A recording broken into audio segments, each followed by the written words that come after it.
What's up? What's up? We're back again with another Listen to DP episode. I got my boy Devin with me. This one right here, man oh man, Dan oh Dan. Dan Campbell, let me tell you right now, boy, if you were not coaching the Lions and they ain't been 16-0 about 16 times, if you ain't coaching the Lions and they ain't been to this NFC Championship back since I was 2 years old, if you was not coaching the Lions and they have been trash, I would be thinking about firing you right now if I was the owner. You ain't kicking field goals. Well, this is who we brought to the party. This is who we brought to the dance. I don't care about none of that. I said in another segment, I understand being up 14, trying to go up 21. Y'all had the momentum. But when you're down 3 late in the game and you have 0 momentum and you do not decide to tie the football game, boy, I'm about to give you the black eyes, bro. Man. I'm going to bite your kneecaps off since that's Mr. Kneecap Biter. Yes. Matter of fact, I ain't biting no kneecaps off. I am literally getting a sledgehammer like them boys did back in the mob days. And that don't make no sense. Man. Dan, you have to get off of the computer analytics and get back to, you know what? I grew up playing a game. And there was just certain things you did at certain times. Especially when this is not a regular season game, when this is the biggest game in franchise history, you say, you know what? The girl I brought with me, she's cute. But I found something better over there. Yeah. I'm going to have to take that home. And the field goal was the better girl to take multiple times. I gave you the first one. But guess what? She walked past you again and waved at you. Your girl that you brought with you, she spit in your face and told you was ugly at the prom. No. When she showed you who she was, you should have believed it. Then you cost your team the momentum. Going up 17. Now they, because remember, the 49ers only came out and got a field goal. Yep. So you get the field goal back. They like, hey, you was hoping to, get something going. They got it right back. Now you do that. Then the oop play happens. Then the fumble happens, and before you know it, it's tied that fast. I understand what got you there. I understand being who you are, but sometimes when you walk in the room, you got to be a chameleon. And he was not able to do that today. He was so stuck in his way, but hold on. Ain't he the same guy that lost the game in the Cowboys to continue to go for 2? Continue to go for 2. Understanding that the girl said, I don't like you no more. Just kick the field goal, Dan. Just what is up with Dan Campbell and not wanting to kick field goals at times when it's slapping him in the face to kick it? I think that it's easy for guys to start. They say it's about players all the time and athletes and stuff like that. It's easy for guys to start reading their own press clippings. It's so easy. And I think that he got caught up, in my opinion, he got caught up in the moment. And he's looking at it like, hey, I'm known as this guy. I'm known as this gambler. I'm known as this tough, hard-nosed, this, that. And I think he left his brains in the locker room. I really did, man. I felt like they had an opportunity to kind of salt the game away, and they kind of threw it away. I felt that during that moment when the 49ers come out and they kick the field goal, okay, they get a little momentum. Well, you come right back down and have a great drive.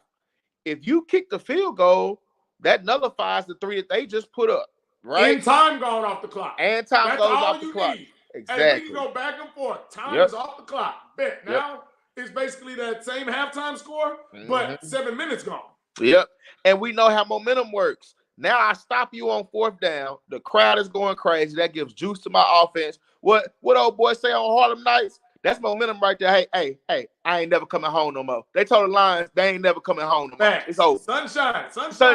Hey, threw it up in the air. It was so good. They call it sunshine. That's exactly what it was. And that momentum left them and never came back. And I'm going to be honest, I feel like that's all due to Dan Campbell. Because then look what happens after that. Then you got Josh Reynolds start tricking it off and dropping passes. Like he dropped the 4th down play, which was a little tougher catch. It still hit him in the hands. You got to make that catch, and he had another 100%. Yeah, he had another 3rd down ball that he dropped later on in the game. I think that gave the 49ers just so much juice. And then when you refuse to kick it, when you have the opportunity to tie the game, that one was even more egregious. That's even one you really got to answer for. And I think that he also felt like he's playing with house money because, hey, I got a team that shouldn't even be here, right? And the problem is, you're probably never gonna get there again. Exactly. That's my thing as well. You're looking at it from a standpoint now. It's like, okay, bro, like you got him here, but your division is about to get a lot more tougher because we look and see what Love is looking like in Green Bay. Chicago is Chicago. But we're looking at Love. We want to see what's going to happen with Minnesota, what's going to happen with them, with Cousins and all that. But I just really feel like even though they're a great team, you can't throw away opportunities like this. You can't. You had an opportunity to get your team to the Super Bowl, and I feel like some of the decisions that he made as a coach took that opportunity away from those guys because everybody got tight then. Once things stopped going that way, the momentum went the other way, everybody's butt got tight. Facts. And thing about it is, like I said, you do that with house money. Last time y'all was here, remember, this ain't the first time y'all been here. Mm-hmm. It was 1991, though. Yeah. And I guarantee you, in 91, when they lost, what did they think? Oh, we'll be here We'll be again. back. We'll get back. And before you knew it, the greatest running back retired on you. Before you knew it, you had went 0-16 a couple of times. Before you know it, one of the greatest, 1, 2, 3, depending if he plays his whole career, receiver retires on you. Yep. You have 57 head coaches by the time you do it again. So don't take nothing for granted. Yep. Because y'all been here before. And it took you 32 years or whatever to get back. I'll tell you, as much as his team loves him, when you do stuff like that, people will turn on you just that quick. When you do stuff like that, when you throw away an opportunity over some questionable calls, all that rah-rah stuff that you do, it's all cool, it's all fine and dandy when it's working. But when you do something like that and do some things strategically to cost your team a game, that can easily turn on you. This isn't Patrick Mahomes and Andy Reid and Bill Belichick and Tom Brady, where it's like, we'll be back though. Yeah. This is not that. Mm-mm. There's a difference when you're in there and you have that guy, right? Yep. And the thing about it is, you got a lot of young talent, so you're good. Yep. But we also know those young boys get to getting reckless and talking back because your young guys feed into everything you say until you mess up. And when you mess up, those young boys that you had all the faith in the world, because remember, those vets already talking. Oh, man, you really believe? You think the league like this? Remember, the vets are just running. So now they're going to start listening to some of the things those vets say in that outside noise. Man, coaching, I hate to see it. And, it's just crazy. You're making these type of calls in the NFC Championship game. The 14-point lead, that's different. I understand it. I do not agree with it. I said kick the field, especially since it was a chip shot. It's a chip shot. Just if y'all, I would have understood it more if I was on the 40, 45. It's like, this ain't really a good percentage of the make. Mm-hmm. Right? It's far. Okay, let's try and go for it. We miss it. They're even closer. If we go for it and don't get it, at least we probably get still 7 yards of distance because we're not kicking the field goal. Yep. I can't explain ever seeing a coach down away going forward. And it wasn't 4th and 1. No. No, it was 4th and 3. The long 3, man. I really don't understand it. And I love Dan Campbell's story. And I love everything. For me, he was like the runner-up for Coach of the Year because of, and right there, though, because of what he's been able to do with the Lions. They're not as dysfunctional as the Texans because the Texans have been more dysfunctional as of late. Yeah. The Lions have been bad maybe a little longer just because the Texans are a newer team. Deshaun had them decent. But I was like, man, they need to recast them votes if he take these boys to the Super Bowl. Hey, take that boy off the ballot after the day. Yeah, man.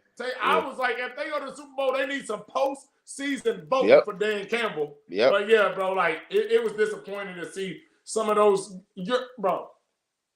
And it makes me more mad because remember I told you what the new coaching thing is you got to be swole like DeMeco and or you got to be Shanahan, McVay, or McDaniels.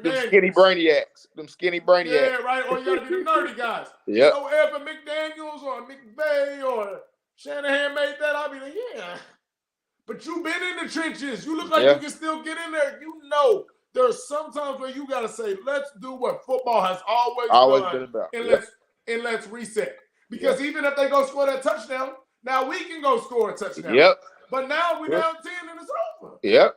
Exactly. Nah, I definitely think, I mean, he's going to have to answer a lot of questions about this one tonight at the podium, but also over the offseason. Like, he's going to have a lot of people questioning, you know, I won't say his leadership, but his decision-making. He's going to have a lot of people questioning that. And the problem when you do something like this is now you're overcorrect. Yep. Because remember, because you're going to be scared because you can't be saying, well, I did it, I'm going to do it again. Because if you cost us more like this, you got to go. You got to go. Because you're now just being reckless Yep. and hard-headed and just doing it because. Yep. Right? So now you got to overcorrect.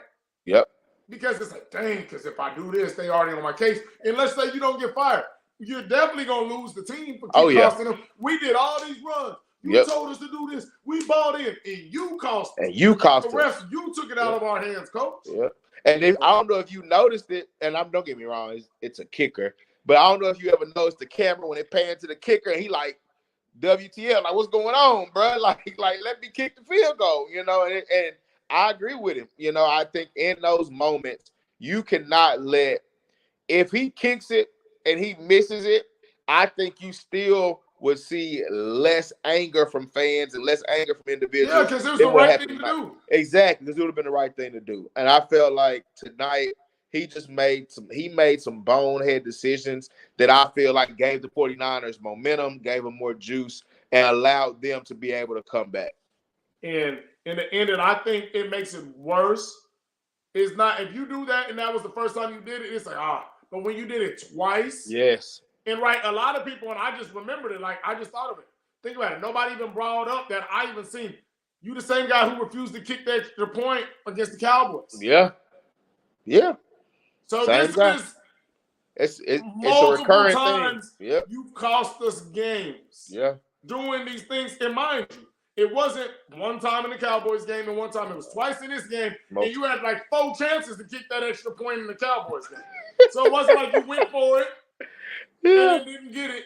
You went for it, didn't get it, went for it, didn't get it. Like, bro, you had opportunities in each game to correct yourself, and you refused to do it. Yeah.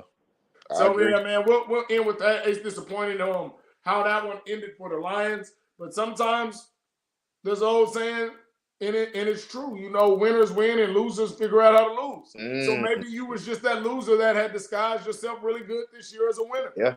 Yeah. And we know the Niners have been winners. They haven't won a Super Bowl, but they've been one of the best teams since, like I said, all the way back to Harbaugh. And winners figure out how to win. And when you haven't won a lot, you figure out how to lose. You haven't been there. So that's what kind of popped up tonight.